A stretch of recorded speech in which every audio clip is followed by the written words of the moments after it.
This week on the old Ski Rex Media podcast, we're doing one for the noobs. So anyone who is new to snow sports this season, or even if you were new to snow sports last season, or if you're just somehow new to it in some way at some time, this one's for you. Thanks for listening, Ski Rex Media podcast.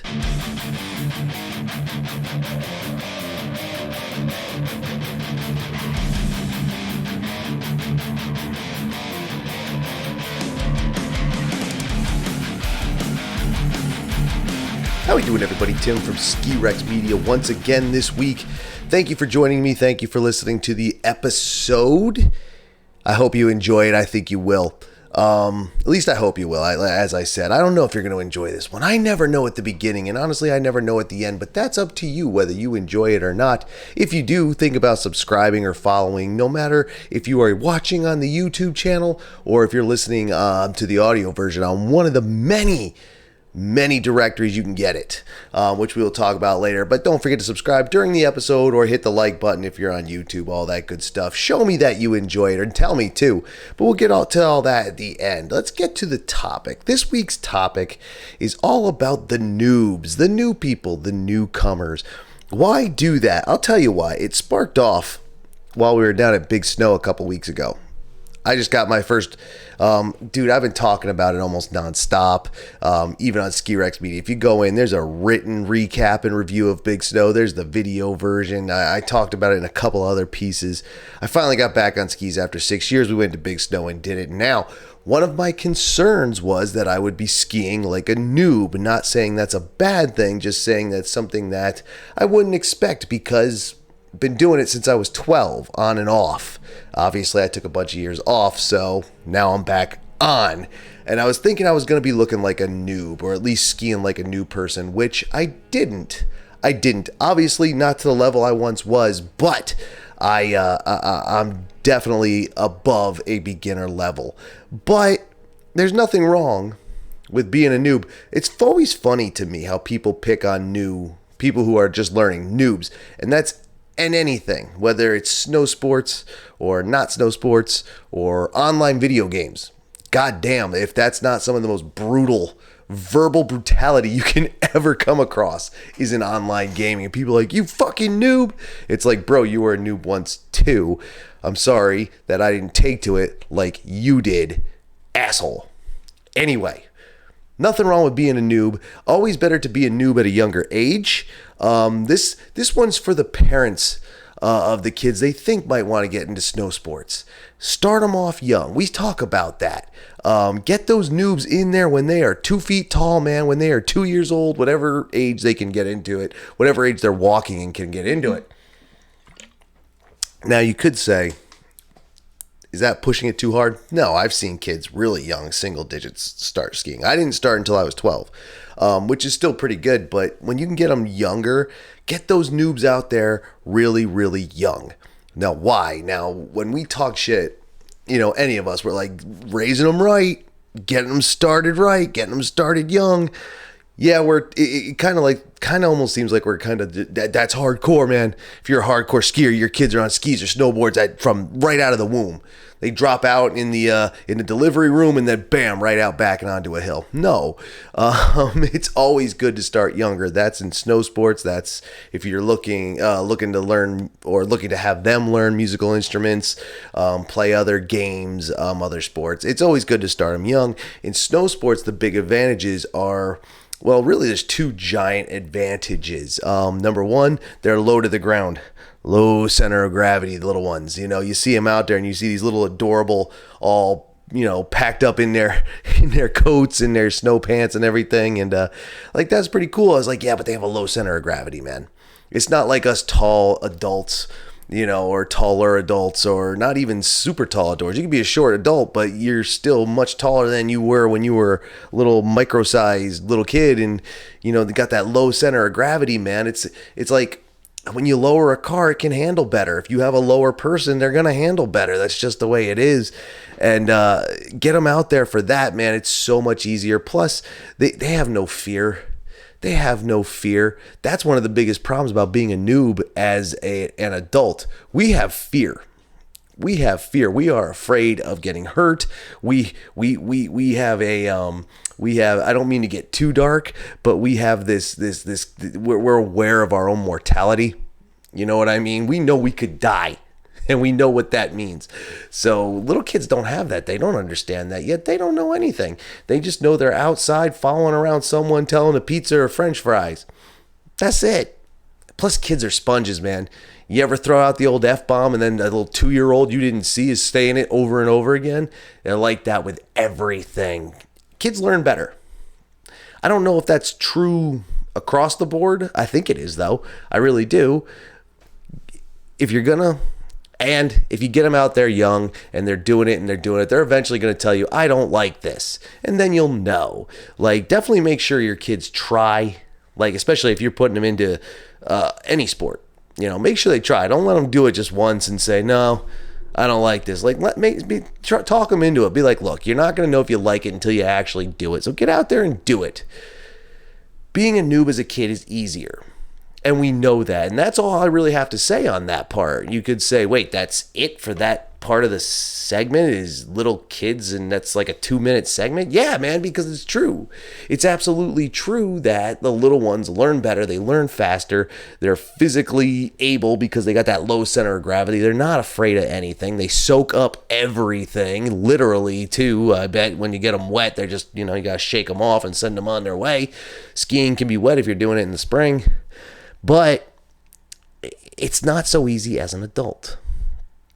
And that's really what this is geared towards, being a noob as an adult, because the season's starting. It was snowing here this morning. It's Monday the 2nd.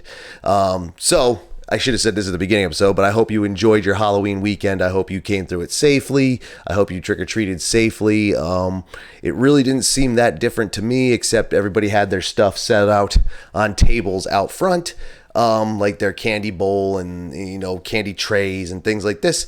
And it was just set up out front, and they would come to the door and wave and talk for a minute, and then everybody would go along, go about their business. Pretty easy. So I hope you enjoyed your Halloween weekend. It is Monday the 2nd, and it snowed here at the old HQ this morning. It snowed in other parts of Vermont that were much higher up, actual inches of snow. I think I saw anywhere from 2 inches to 5 inches in some places. And it might have even gotten more, by now. It's afternoon now, so who knows how much is actually out there. But the season starting is the point. And you could be thinking, well, in the age of the COVID-19 pandemic, outdoor sports have been kind of like a very big thing, gained a lot of popularity. You're outside and away from people, or away from people as best you can. Believe me, I was out on hiking trails and was running into people constantly. So maybe it's not as social distance, but it's more than, some activities you could do. Skiing and snowboarding and other snow sports can be very socially distant because you got this whole mountain to play on. And that's if you stay inbounds on resorts. If you're going uphill, backcountry, that kind of thing, there's going to be even less people. But don't think there's going to be zero people. You will run into people in places you would never believe you'd run into them. I learned that while exploring the desert in Las Vegas. I found more people in places I didn't expect to find people, and that happened all the time, which is fine. I prefer it. It's safer when there's more people around. Obviously, if someone gets hurt, someone else can call, ambulance, that kind of thing. So skiing and snowboarding is outdoor sports. Other snow sports, they fall into that. And people are going to want to get into it. And they're going to be noobs, and they're going to be adult noobs. And what do? Are you scared? I understand. These snow sports fall under the category sometimes of action sports. And action sports can be scary because they can be dangerous.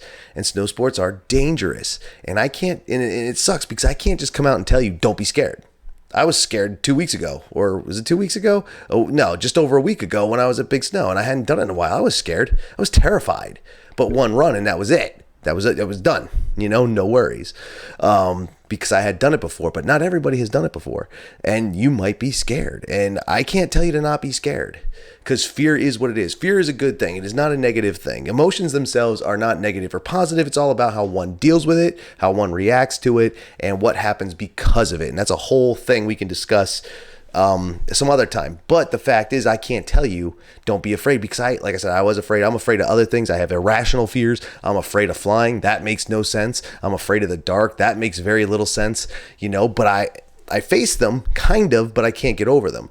So that's the best I can give you, is try and face your fear the best that you can. It's not always easy. It's better to do with friends. It's even better to do with an instructor, which is the first tip I would give you as a noob. Pay for the lessons. Some people say, well, no, my friend skis, they can teach me. Maybe they can. If your friend is even a professional ski instructor, of course, they should be able to teach you. The thing is, when they're teaching you, it's not a job. It's just being out and hanging out with your friends. And unless they are a very serious person, it could go wrong. Just pay for the lessons. Just pay for them. When they're on the clock, they're likely to be all business, doing my business suit gesture. They're all business. So pay for the lesson. It's totally worth it. These are professionals training. And you could say, and like I just said, you could have a friend who is a PSIA certified instructor, but they're not on the clock. They're just your friend. And I'm not saying that's going to be guaranteed not a good thing. It could be a very good thing. Absolutely. But I'm not willing to take that chance. I wouldn't take the risk. Pay for your lessons. Pay for them. They're on the clock. It's all business. And if they teach you like shit, you can sell them out. Why not? Sell them out. Because they are there to do the best job they can do. And I don't think I've ever met a bad ski instructor. Not to say they aren't out there, and not to say there aren't some exceptional ones out there as well. I've met some really good ones in my day. And I think that it's the best way to go. I've taught people how to ski successfully and unsuccessfully. And even whether it's the person came out of it not being able to do it very well, or it's the people who came out being able to do it, and now, well, I don't know about now because I haven't skied with them in a while, but were able to handle a majority of the terrain around the mountain. They learned from me and they did well, but even them, I think, would have had a better experience with someone who is trained to teach people, who is experienced at teaching people, who can look at someone and say, all right, this is definitely your issue. I can theorize, and I might be right, I might be wrong. A professional will look at me today like I should be out taking refresher courses. That's what I should be doing, and I'm not yet, obviously. I probably should have. Not gonna lie, it does make me sound like a hypocrite, but we're not talking about refreshers. We're talking about noobs. Noobs definitely pay for your lessons. It's worth it. Refresher, I probably should have. Other people should have, but I did well enough where I didn't hurt anybody and I didn't hurt myself. So I can go out on a hill and just work my technique. That's actually the brilliance of a solo day, is you can work on your technique. So get your lessons. If you are a noob and you're getting into it, get it. Plus it'll help you alleviate your fear. They're going to keep you in the damn learning area. It could be that nice terrain-based learning that they got in some places. That's pretty slick and works out pretty well. Learn from people. So try not to be afraid and face your fear if you can. Like I said, I can't tell you not to, because I'm a chicken shit when it comes to a lot of things. And then get your lessons from somebody professional. Absolutely, it'll help you out. Number 3, when it comes to being a noob, don't feel that you have to gear up. Rent your stuff. Buy the stuff that you know you're going to use again. Because if you are a noob and you're watching it and you're like, wow, this looks really cool. Yeah, I want to try it. Yeah, I want to do this. Yeah, I want to be a snowboarder. I want to be a skier and or a snowboarder. Buy your coat, buy your gloves, buy your hats, buy your face mask, buy your helmet. Well, the helmet's a toss-up. Helmet and goggles is a toss-up, because what if you don't do it again? And then what if you don't use that helmet? What if you don't, say, skateboard or inline skate or ride a bike in the summer? Now you have a helmet you're looking to resell, which is always a thing. You can always resell it. Someone will always buy your used gear, no matter the condition. As long as it's priced right and you're honest about it, someone will buy it. Absolutely. But when you gear up, the helmet, the goggles, maybe not. But buy the stuff you know you're going to reuse. Jacket, if you live in a cold area, you're going to reuse it. Gloves, you're going to reuse them. Hat, scarf, warm face mask, COVID face mask, things like this. Snow pants, boots, things you know you could reuse. Some would say, should I buy skis? I was like, don't buy them until you know you like it and you're going to do it. Rent for those lessons, and the rentals are usually part of the rental package anyway. So you might as well get your money worth. Why bring your own gear if you're paying the same for renting it? Don't buy for a couple reasons. Number one, you don't know if you're going to like it.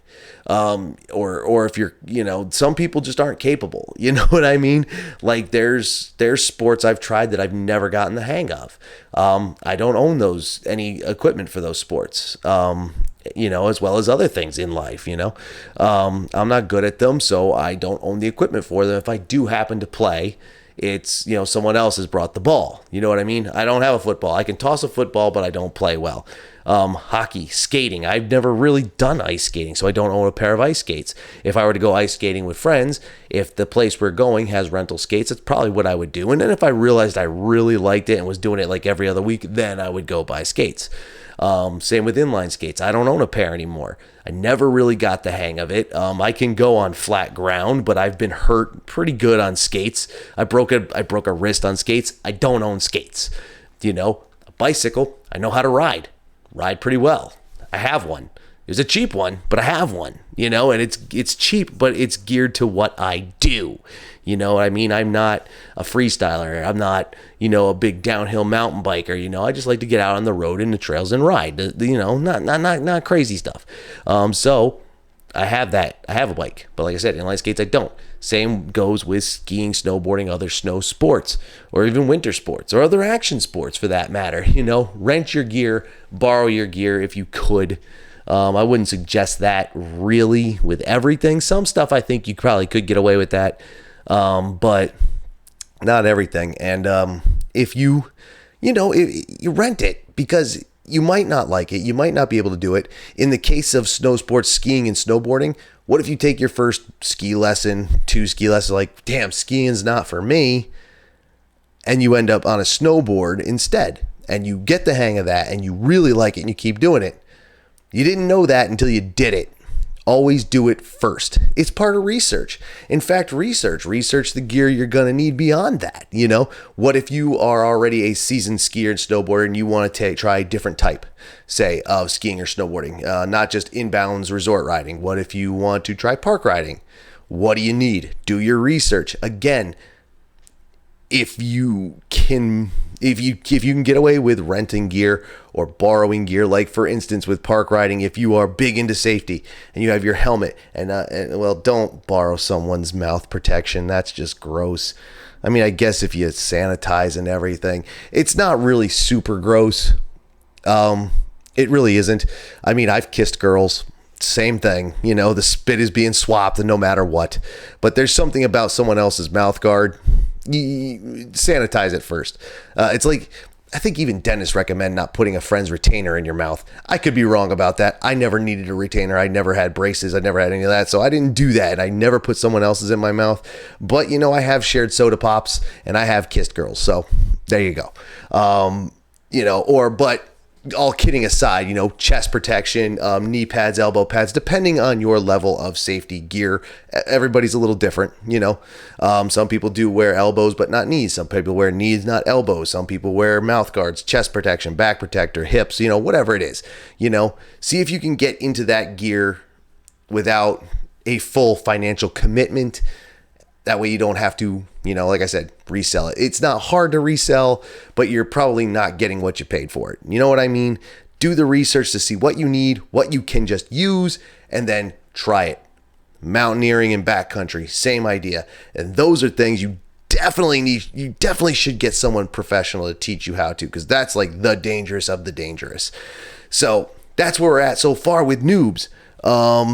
Don't be afraid if you can help it, but I understand if you are, but try and face it. Get someone to teach you who knows how to teach and is probably paid to teach because they're on the clock and they have to do it at that point. When you gear up, don't buy it until you know that you like it and you're going to keep doing it and how much you're going to do it. Again, you don't need the same level of equipment if you do something 5 times a season versus 1,000 times a season. You know what I mean? Pro level gear versus, street level gear, I guess you could say. Or no, not street level, but commercial level gear.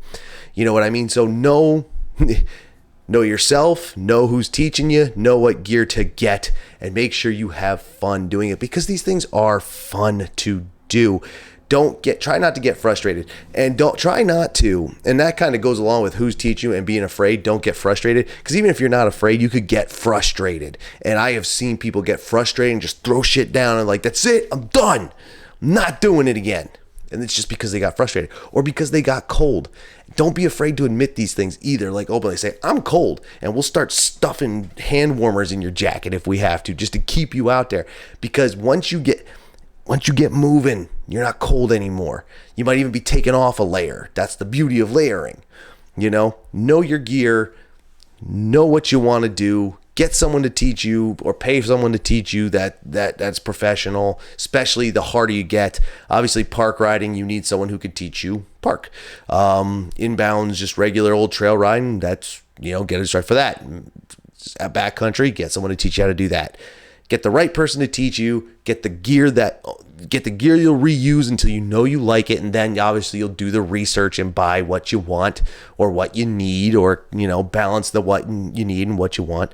And that's it, man.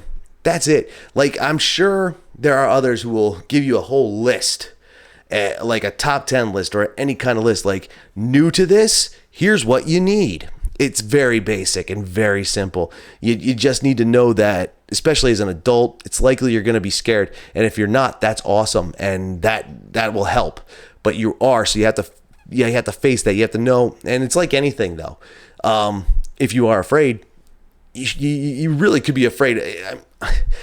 Anything can be dangerous. Driving a car is dangerous, but we don't think about it because the likelihood of getting in an accident is minimal. Flying in an airplane, that's the one I can't get past. I know what could happen if something goes wrong, but what's the chances that something goes wrong? It's astronomical. It's nearly impossible. It just doesn't happen. Thousands upon thousands of flights every day, even now during a multi-country global pandemic. Still hundreds, thousands of flights going every day, millions of people flying, and all of them come out fine every single day. It's astronomical that something can go wrong. And the same in snow sports. You hear about the big accident that happened on a hill on a Saturday somewhere, and you're like, God damn, skiing's dangerous. It was one person out of 10,000 that was there on that mountain that day. So it's dangerous, but it's not dangerous. I know that's stupid to say, but it's no more dangerous than walking down. Well, no, that's a lie. It is more dangerous just walking down the street. But if you're patient, don't get frustrated, and learn from someone who can teach you, and then stay within your limits while you're learning, it's less dangerous. Nothing to be scared of, but I understand if you are. But you have to acknowledge that. That's something else about being a noob. Acknowledge that you are scared, and tell the person teaching you. Tell them, dude, I'm freaking out. And they will be like, all right, I got you. And they'll take care of it. They'll show you what to do. And again, as you do it, you will be less scared. Again, and that I kind of got away from what I was saying here to close this up. But like I was saying was that someone will tell you, this is everything you need to know about being a noob. No, acknowledge that you're scared. If you are, try to face it. If you're not, that's great. Number 2, get someone to teach you. I say pay for it. If you want to have a friend teach you, there are advantages to that. Obviously, it's more comfortable, but what if they're not a trained ski instructor? What if they're just someone who skis? You're going to have a better experience with a trained ski instructor. And again, if you say, my best friend's a trained ski instructor, they might take care of you, but then again, they might not be all business because you're having a good time too. It's hard to stay business when you're having a good time and not on the clock. You can have a good time at your job, but that's different than having a good time off the clock. And you know it. I'm right. I'm right on this one. I know it. Yeah. So get the right don't be afraid. And if you are, face it if you can. Get the right person to teach you. Don't buy gear except for the stuff you're going to reuse until you like doing it. That's really it. And I did have a 4th thing there, but you know what? It really comes down to those 3 things. And you can do that. And pass buying, that's not a thing with this. You could say, well, doesn't that go with pass buying? I'm like, no, because you'll get that again. Don't buy a pass, like a season's pass, until you're going to like it. I almost wonder if that's going to be a thing this year. People are like, I'm buying my season pass because I want to do outdoor sports and it's COVID-19 and I don't want to be stuck in a house. So I'm going to go to something that, is socially distant. and skiing and snowboarding and backcountry skiing and all this and that. And they bought a pass somewhere and they're going to use it twice and be like, well, this sucks. I don't like it. And that'll be that. And you spent that money and you may be able to get it back. But what if you can't? Know you like something before you spend the real money. Does that all make sense? Some people would make a lot out of being a new person. Like I said, don't let anybody talk trash either. Someone talks shit about you being a noob, tell them, yeah, I've never done it before, jackass. Hence the reason I'm new to it, a noob. So obviously I'm not going to be a superstar. I mean, there are those who are talented, who will strap stuff on, have an instructor show them once, and then they're off to the Olympics. It happens. Talent is a real thing. But for the rest of us normal people, what's normal, right? For the average person is more accurate to say we have to learn how to do it, and everybody did and everybody does. So it's always really stupid when someone talks shit at a noob. It's like, come on, man, it's just a new person. They're new to it. Help them out, dude. Like, there's no reason for that. Be more pissed off or talk more shit at the person who is experienced and is pulling stupid shit. Like, say something to that person. Don't say anything to the new person. The new person is just new and they're doing what they're doing. It's the experienced asshole that's the problem. And I'm not talking a positive asshole like yours truly and people like me. We're positive assholes. It's a whole different ball game. We're not mean. Our shenanigans are cheeky and fun. That's it. You know what I'm saying? I hope so. Don't be afraid to be a noob. I know as an adult it's hard, but try to get into it and try and keep going, man. After this year, when the capacity restrictions are gone and you can go more often with everybody, man, definitely get into it. Like, if you don't want to do it this year because it's hard to get time into the ski, I'm not 100% sure how everybody's running their ski school. We've talked about capacity limits and ticket limits and pass holders doing this and parking reservations and limited services. I've actually, now that I think about it, have not really seen something we talked to Jumpin' Steve on Jumpin' Steve from Piece of Pow on his interview here on the old podcast, and he said he's not 100% worried about it doing it, teaching, because he teaches. He's an instructor over at Waterville Valley, and he's not 100% worried about doing it, but we didn't really get into, and because we didn't know at that time what ski school is going to look like. So we'll have to see. We'll have to wait and see. But get into it. I'm absolutely encouraging you to get into it. I'm not going to be one of these guys who says, I don't want a lot of people skiing because I don't want the mountains to be overcrowded. Screw that. I know where to go where it's not overcrowded anyway, and I know when, which is also something we could talk about after you've gotten a little bit more experience. And you know what? If you're new, I'll take runs with you. I may not spend the whole day with you because I'll spend a whole day with you, but it's not going to be all day just skiing greens. I'm going to want to explore the mountain. And I'll help you to explore it the best I can, but there's going to be times. You know what I'm saying? Is that selfish? Is that wrong? I don't know. Let's close up this episode in hopes that maybe for the new people, maybe I just gave you the easiest way in the world to be a noob and how to handle it and all that stuff, and I hope it made sense, and I hope you enjoyed the presentation of it, and I hope it's actually accurate. So if it was accurate, you didn't like it, thank you so much for that. You can tell me that a couple of ways. Hit the like button here on the old YouTube version.